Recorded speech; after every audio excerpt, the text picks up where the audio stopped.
Bonjour, merci de nous accueillir. Nous sommes toujours chez Village Semences pour Stop Intox, comme tous les jours jusqu'à la fin du salon.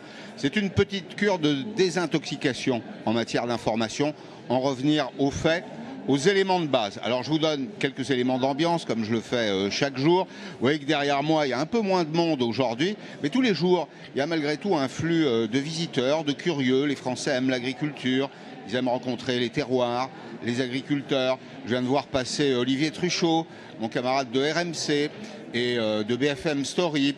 On fait des émissions en direct de ce salon parce que, évidemment, c'est un événement comme tous les ans.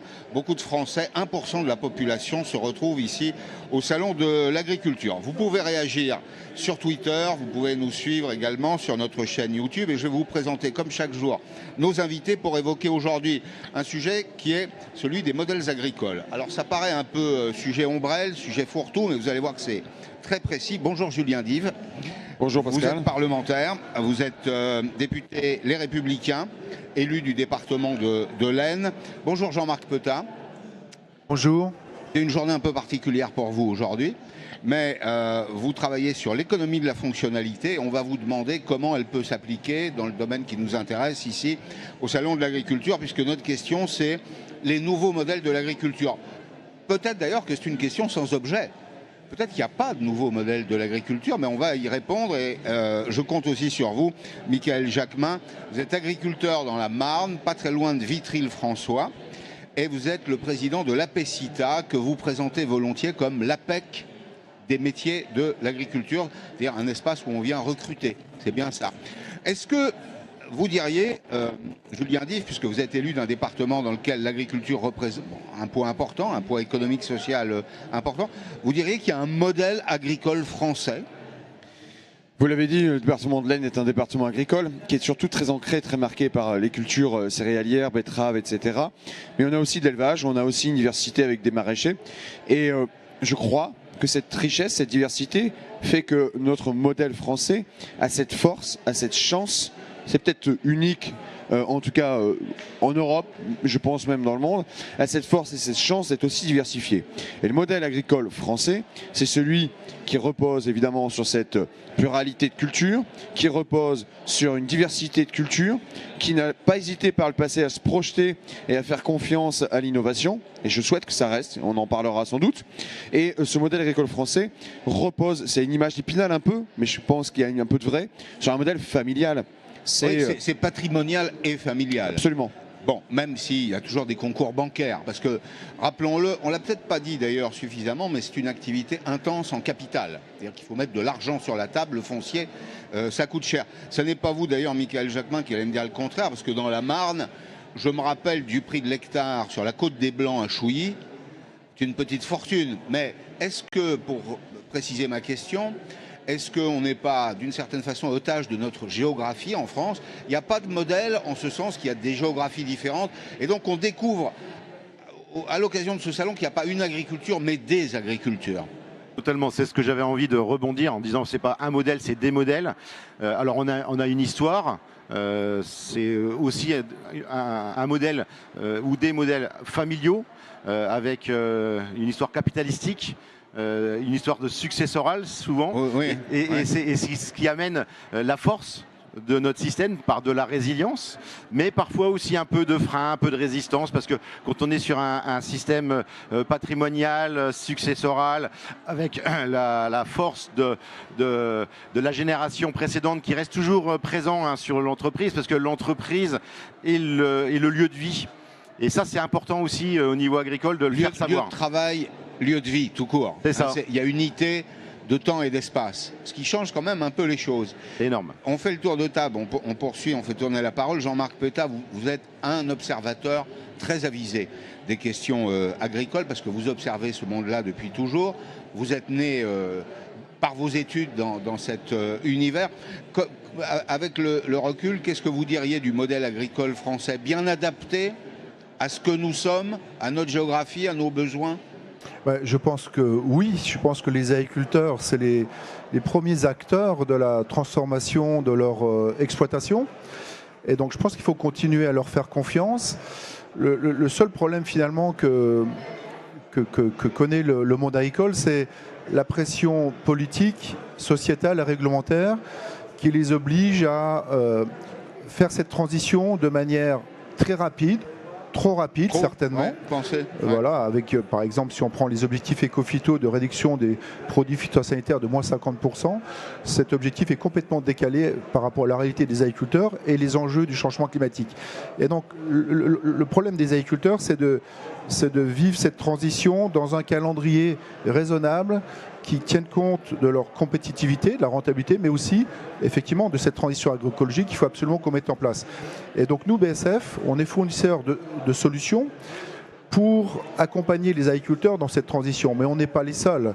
Et cette transition, elle ne se fera pas par un retour en arrière, elle se fera à nouveau par l'innovation.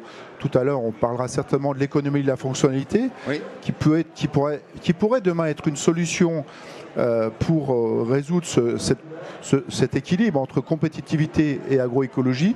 Mais il y a certainement d'autres idées. Et l'enjeu qu'on va vivre dans les années qui viennent, c'est comment est-ce que de manière pragmatique, on teste ces nouveaux modèles et on les vulgarise. Oui, parce qu'il y a derrière tout ça, quand on parle de modèle économique, d'abord un modèle économique, ça doit produire du profit. Sinon, ça n'en est pas un. Ça doit être durable. Enfin, il y a plusieurs conditions en économie quand on parle de modèle. C'est que d'abord, il y a une petite formule mathématique.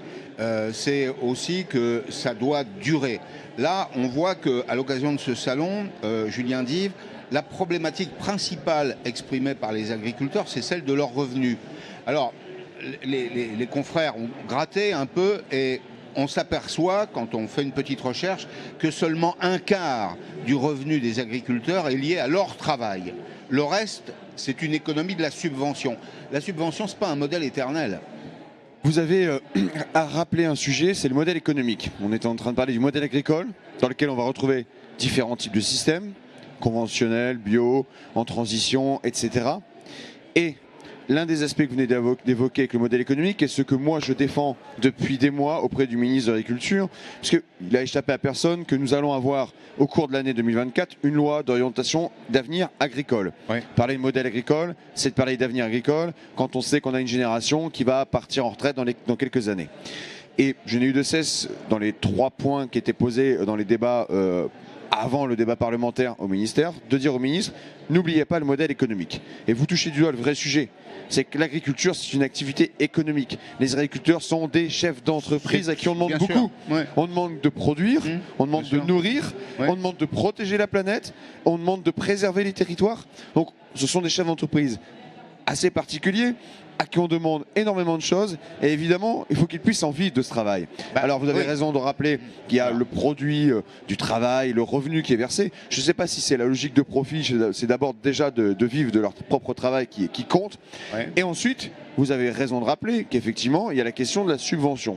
Mais la subvention, aujourd'hui, elle est présente, elle est indispensable en agriculture pour préserver une agriculture qui est menacée d'une concurrence, parfois déloyale, de distorsion de concurrence, qu'elle soit extra-européenne ou même intra-européenne. Et quand c'est intra-européen, c'est parfois nous-mêmes, la France, qui se pénalise elle-même. Donc aujourd'hui, et puis il y a les éléments liés au climat. Il y a des éléments qui sont des variables externes et géopolitiques. Alors il y a la géopolitique. Mais Jean-Marc Petat, moi ce que j'observe, ce qu'il y a de particulier dans cette activité agricole, c'est que quand on démarre l'année, quand on ouvre la première page de l'année bilancielle, on sait quelles sont les charges, on ne sait pas quels sont les revenus. Il y a peu de modèles économiques dans lesquels il y ait imprévisibilité sur le revenu. Il y a peut-être un autre, c'est le football. Les championnats de football, quand on commence, on sait ce que ça coûte, on ne sait pas où on termine. Là, c'est exactement, enfin, oui, dans quel esprit je fais cette réflexion, c'est à peu près la même chose. Comment on peut aider les agriculteurs à vivre dans ce monde incertain ? Je pense que notre agriculteur là, à cette table sera beaucoup plus précis que moi, mais je pense qu'effectivement, il y a un enjeu de sécurité du revenu qu'il faut qu'on intègre et qui visiblement est très loin des préoccupations quelquefois de certains acteurs politiques. Je ne parle pas de Julien Dive, qui voilà, qui demande toujours plus d'efforts aux agriculteurs, toujours plus d'efforts aux entreprises, sans vraiment se soucier de cet équilibre économique. Il ne peut pas y avoir d'innovation demain dans le biocontrôle, dans le digital, dans les semences, sans que l'entreprise innovante gagne de l'argent aujourd'hui pour financer sa recherche. Avec de surcroît de la visibilité. J'insiste sur ce point. Bien sûr. Parce que vous ne mettez pas beaucoup d'argent sur la table si vous n'avez pas de certitude au-delà de la saison. On a besoin de temps. L'investisseur a besoin de profondeur de champ. Donc aujourd'hui, une entreprise comme BSF met sur la table chaque année 10% de son chiffre d'affaires pour investir dans l'innovation. Et effectivement, si cette innovation elle est bloquée par la réglementation, si cette innovation elle n'est pas accessible au niveau des agriculteurs, c'est un vrai problème pour toute la chaîne. Bien sûr. Et donc, ce que nous, on est en train de travailler en mode d'expérimentation, c'est justement ce modèle de l'économie de la fonctionnalité. Donc c'est une nouveauté en agriculture. On connaît tous aujourd'hui. Expliquez en 2 mots. Voilà. L'économie de la fonctionnalité, c'est le principe de base, c'est on ne vend plus le produit, on vend un service. Une solution. Une solution, un bénéfice pour l'agriculteur. Donc je vais prendre un exemple très simple, parce que ce n'est pas nous qui avons inventé ça, BSF, l'économie de la fonctionnalité. Le meilleur exemple, je pense, c'est Michelin. Michelin qui loue 100 000 km Michelin, qui est une entreprise innovante des pneus. Elle a investi dans l'innovation pour que ces pneus durent le plus longtemps possible. Et à la fin, elle se retrouve, mais est-ce que vraiment le système économique actuel, il favorise l'innovation? Il favorise des pneus qui durent longtemps? Non, puisque ça veut dire moins de ventes. Et donc, ce que Michelin a inventé, c'est au lieu de vendre aux transporteurs des pneus, Michelin vend des kilomètres. Et plus les pneus sont résistants, plus ces pneus durent longtemps. C'est une incitation à fabriquer durable. Exactement, c'est un cercle vertueux. Ça veut dire qu'on est exactement dans le sens de moins de pneus utilisés, puisque les pneus durent plus longtemps, il n'y a pas besoin de les changer souvent. Et donc c'est exactement ce modèle-là qu'on veut appliquer à l'agriculture. C'est ce qu'on appelle l'économie des solutions. L'économie des solutions. Et donc nous, ce qu'on est en train d'expérimenter en France, et tout à l'heure je voudrais revenir là-dessus parce que c'est compliqué au niveau réglementaire, ce qu'on est en train d'expérimenter en France maintenant depuis 4 ans, c'est une offre qui s'appelle Xarvio LC Field, donc qui est achetée par l'agriculteur, où l'agriculteur n'achète pas de produits phytosanitaires, il achète un résultat, une protection de ses céréales. Donc on teste ça en céréales pour protéger les céréales contre les maladies, et puis on va commencer à tester ça en maïs pour désherber les maïs en utilisant le moins possible des herbicides, mais de manière intelligente. Ce n'est pas un retour en arrière, c'est l'innovation, le digital qui permettra d'aider l'agriculteur. Voilà, c'est ça, l'économie servicielle, c'est ça. L'économie des solutions, c'est je ne vends plus un produit, je vends le produit et les services qui vont autour. Avec un bénéfice, donc avec un résultat. Ouais, avec un résultat rentable pour l'agriculteur et une empreinte environnementale diminuée. Michael Jacquemin, quand vous commencez votre saison, vous vous grattez la tête en vous disant je ne sais pas ce qu'il y aura à la fin en bas du compte de résultat? On se gratte déjà la tête sur comment on va procéder par rapport à faire en sorte de respecter au mieux les normes. Donc ça, c'est déjà le vrai sujet. Et quand on est agriculteur et qu'on n'arrive même plus à comprendre les normes, parce qu'on a quand même fait des écoles d'agriculture où on nous a appris l'agronomie et qu'aujourd'hui, pour faire un assolement qui est la base du métier de l'agriculteur, l'Europe s'y est mêlée. Et là, il y a des moments où on dit on tombe... Enfin, on a la tête à l'envers et c'est un peu les messages qu'on a voulu passer au niveau agricole dans les premiers jours de ce salon. Toujours est-il que oui, c'est compliqué parce qu'on est évidemment sur des entreprises agricoles, des entreprises avec la gestion qui doit être la plus fine possible sur notre chiffre d'affaires et sur les charges. Et le chiffre d'affaires, il est parfois malmené par le climat, le rendement, la quantité, et par rapport au marché qui est mondialisé, européen. Et là, pour le coup, on est parfois aussi en difficulté. Et quand on parle de subventions, c'est une erreur de langage, parce que ce sont des aides compensatrices. Aides compensatrices que nous, on considère à vocation ponctuelle, pour nous aider à passer des caps. Alors le cap de la distorsion de concurrence, par exemple. Il y a une autre façon de voir les choses que je vous soumets, qui est qu'en réalité, la subvention au producteur est une subvention au consommateur. C'est ça. C'est-à-dire que ça lui permet à la société. C'est un service qu'on rend à la société, mais on n'est pas les seuls à le faire. La Chine le fait. Le système des food stamps aux États-Unis, c'est-à-dire des bons alimentaires, c'est exactement la même chose. On présente souvent les Américains comme des libéraux. Dans ce domaine, il n'y a pas plus interventionniste, pratiquement. Donc, juste un point de vocabulaire, vous avez raison de le dire, mais c'est pas une grossièreté de dire que l'alimentation est subventionnée. Elle est accompagnée, et elle est accompagnée au-delà de l'alimentation, c'est toutes les transitions qu'il y a devant nous. Et il va falloir qu'on soit accompagné parce qu'on est quand même sur un marché très concurrentiel et tout le monde ne va pas démarrer sur ces transitions au même rythme. Mais on a pris l'habitude d'être toujours un peu les premiers et pourquoi pas, mais il faut nous aider à toute cette notion de transition environnementale, climatique, parce que le climat, alors on le subit, les agriculteurs ont toujours eu la capacité à s'adapter, donc on essaie de le faire au mieux.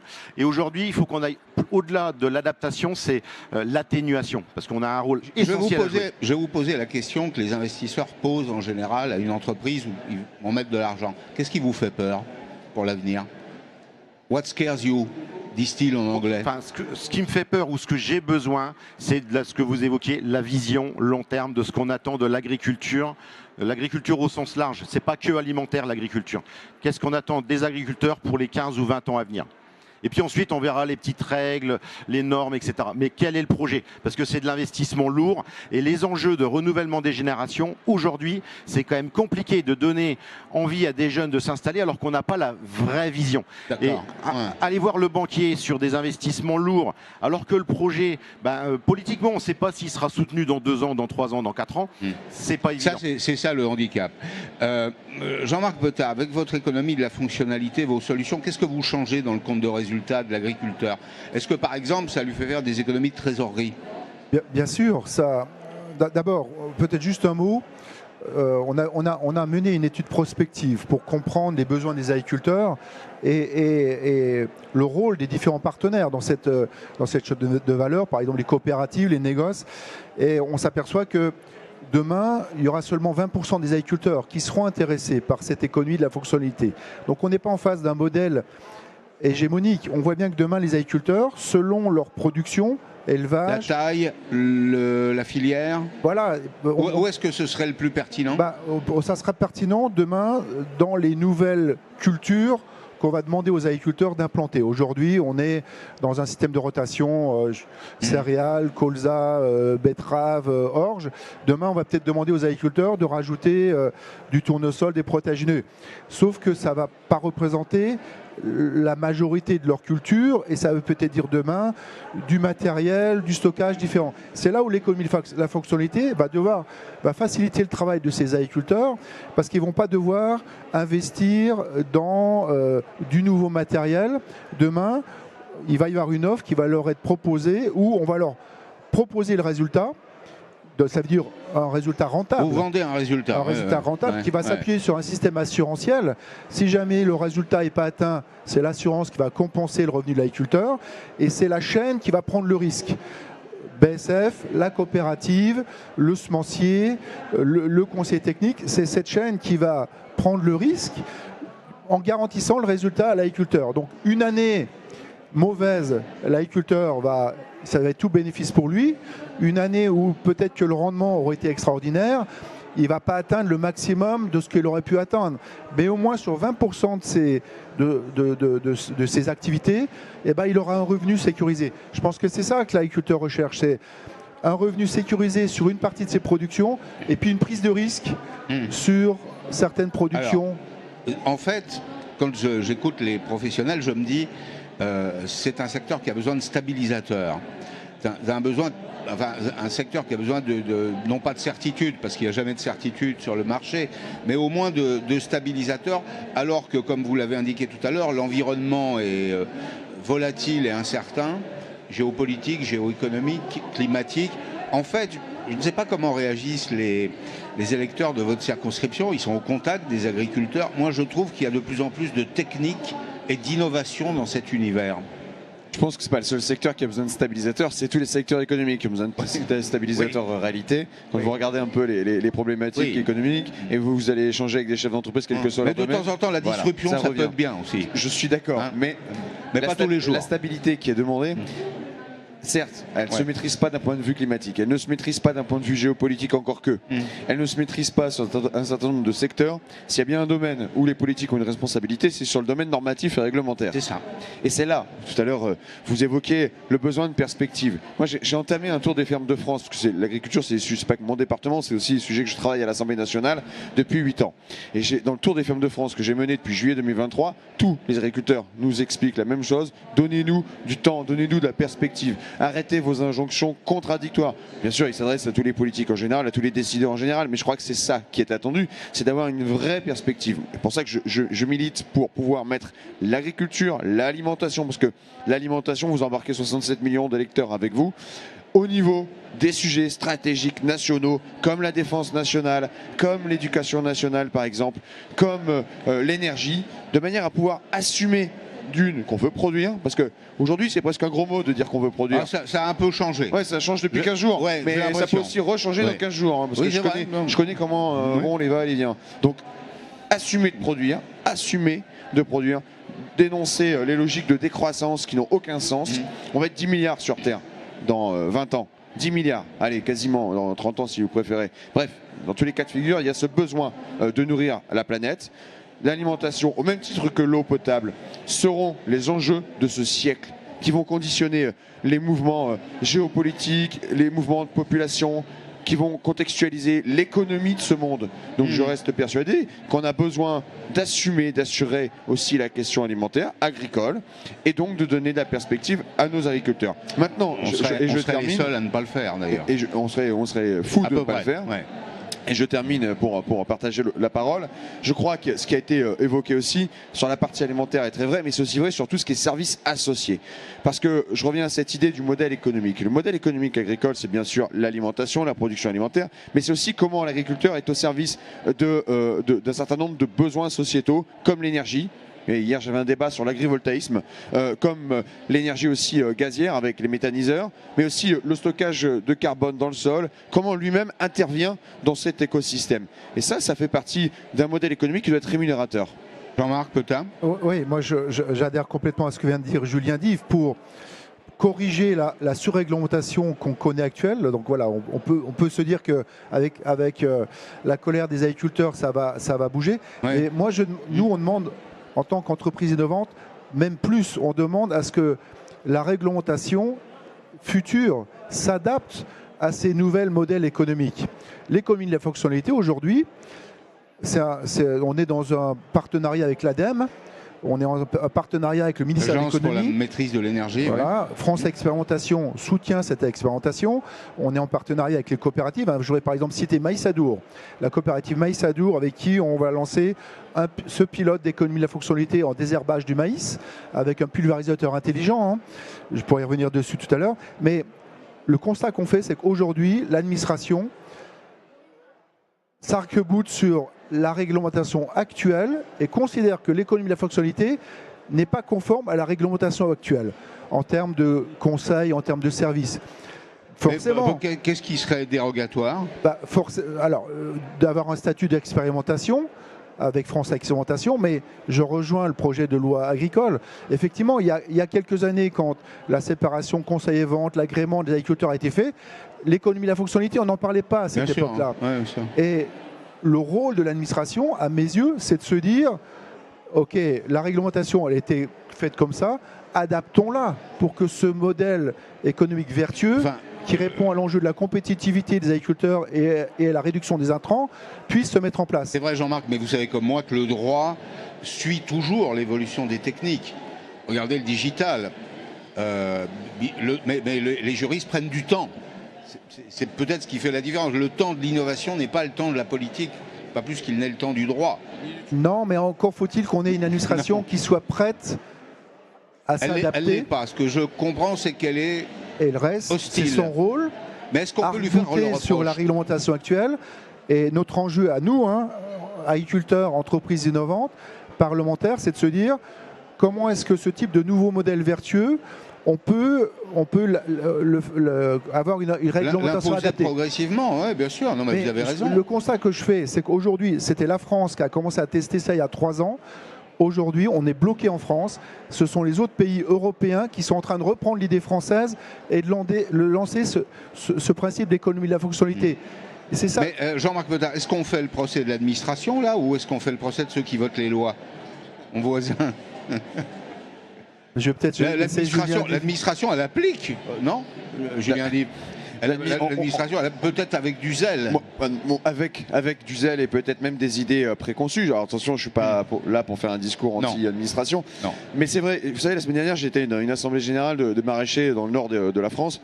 Il y a une dame qui me dit, une agricultrice qui me dit comme ça, ce serait bien d'avoir un ministère du bon sens. Et je lui réponds non, il faudrait du bon sens dans tous les ministères et dans toute l'administration. Parce que souvent, les politiques passent, les ministres passent, 6 mois, 12 mois, 18 mois, 24 mois, etc. Mais l'administration reste. Et quand vous revenez 20 ans après, c'est toujours la même, avec ses idées. Et oui, non mais donc l'administration, oui, certes, elle applique, mais parfois elle oriente aussi.